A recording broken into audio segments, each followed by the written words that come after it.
From far and wide, Oilers fans, this is Dolynny TV.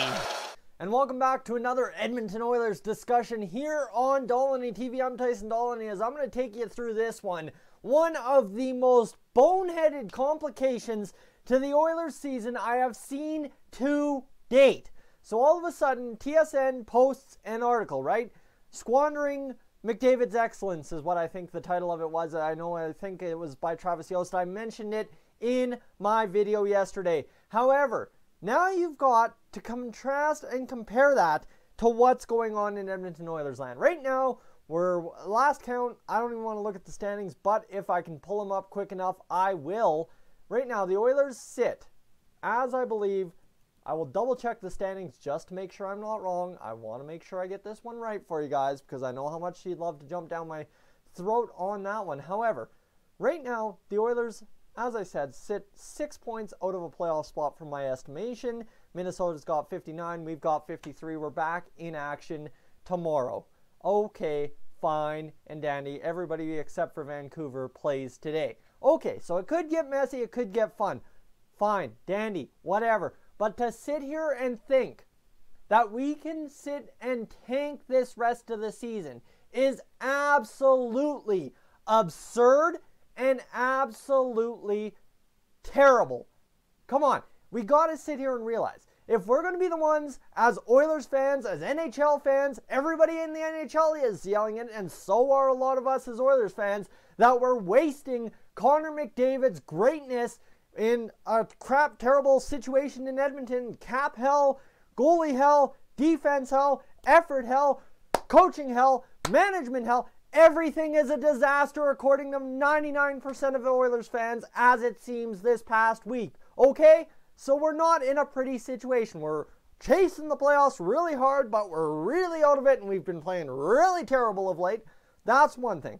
Management, who in the heck knows what's going on there? I'm sorry, I don't know. You don't know. We can all sit here and talk about it like we normally do day to day, but we will get no further ahead until a new GM is named. However, unless they clean out the old boys club, how can we expect anything to change? So now my argument to you guys is we cannot sit here and expect to tank. Tanking is not going to solve anything. Because you sit here and have the Oilers fans screaming and crying that we're wasting McDavid, and now all of a sudden the beautiful idea, hey, if we tank and get another top pick, we are going to be flying, boys. Oh my God, a top pick's going to get it done. No, no. Hello, wake up. Have you not listened or learned or watched any national coverage of the Oilers over the past 5 years? Guys, we are the friggin' laughing stock because we have so many top picks. We cannot sit here and pretend another top pick, another tank is going to solve absolutely anything in Edmonton. Because it's absolutely not going to, guys. It doesn't. Okay, so you get Capo Caco and he turns into friggin' Jesse Puljujärvi because we throw him into the NHL on Connor McDavid's line at 18, 19 years old. And then all of a sudden, now, 2 years later, you're trying to run him out of town because he's absolutely useless. Yes, I will admit I'm trying to run Jesse Puljujärvi out of town. I'm not kidding anyone here. I'm not. But the thing being is, you got to look at this. If that's the way we've treated, what, 3 top-round picks, if that were the case with Capo Caco coming to Edmonton or Jack Hughes, I'm sorry. That would be 3 out of 5 that you just run out of town. I understand the Hall one completely. Yakupov, bad situation, didn't have a shot from the start. Now you think, oh man, we're in a bad situation, Cap's a crunch, maybe if we get another top round pick, that's going to solve everything on this roster. It doesn't. It doesn't, because I know Oilers fans. I've been a lifelong Oilers fan since I was a young kid. Well, you're going to learn very quickly if you actually half pay attention to how Oilers fans react through the course of a season, as I have this year, you're going to see that it's just a cycle of mental games, essentially, right? We ride the wave, we crash and burn, and then all of a sudden we sit here, and at this point in the season, we either know if we're tanking or we're actually going to make the playoffs. Only once did we know we're making the playoffs at this point in the season, 16-17, and all the rest of the time, Oilers fans cry for the tank. Tank at this point of the season is ridiculous, A, because of the standings, But B, like I said, you've got McDavid. You can't be squandering that away, because now you guys see it in the comments section below every single time. There's some guy that says, Connor McDavid's leaving Edmonton. Connor McDavid. Guess what? If you're the one Oilers fan, 2 Oilers fan, 12 million Oilers fans cheering for a tank at this point, guess what? You're just basically handing those guys the material and the necessary fuel to say that McDavid is leaving Edmonton the first chance he gets. Because you know what? If you, as an Oilers fan, continually cry for the tank every time something goes wrong in Edmonton, every time it seems, oh my God, this situation's too complicated, I can't handle it, we need to tank, guess what? That's all McDavid's going to do is up, on, and gone. So, that's enough of a rant to open this episode. That's fine and dandy. I am done yelling. I've had my time. So now, what I'm going to get to is this magic number, give or take, I'm going to miss one guy, $18.78 million in cap space is being wasted. No, not on Andrej Sekera. No, not on Milan Lucic. No, not between Connor McDavid and Ryan Nugent-Hopkins. No, this is where it gets very interesting. Guys, you want to complain that the Oilers are in cap hell. You take $5.5 million away from that 18.78. Okay? You do that. Come back with me at a number. Guess what? It's down to 13.2 something. Okay, fine and dandy, 13.2. Now, how do I arrive at that number?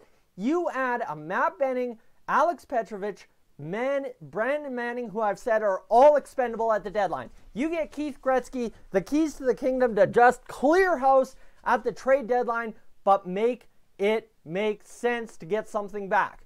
No tank. Obviously, you can't tank, but you get some kind of guys of value back on equal or lesser contracts, and you start clearing house a little bit more effectively, right? Now you talk about getting rid of a Colby Cave.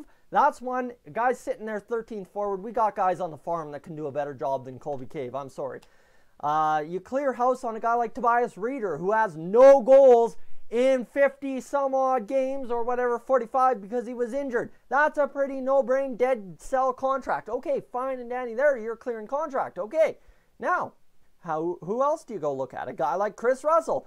Give this GM the deal time to go. Because it's not like clearing Manning, Petrovic, Benning, and Russell is going to kill our defense. Look, you've got Andrej Sekera coming back, who by all accounts, I guess, from everything everyone's seen, and we'll see Wednesday, I guess, is it's going to be okay. He'll be fine. We'll see what happens.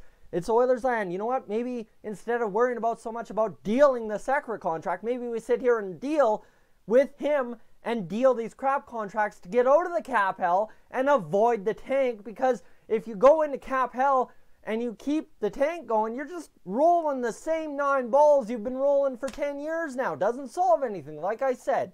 So, you trade those guys. You add a Cam Talbot into that equation. That's where you go. Cam Talbot, UFA at the end of the year. You're either clear of him now or at the end of the year. However, you clear him now, you open up enough cap space to bring up Shane Sterrett or Al Montoya. Gold.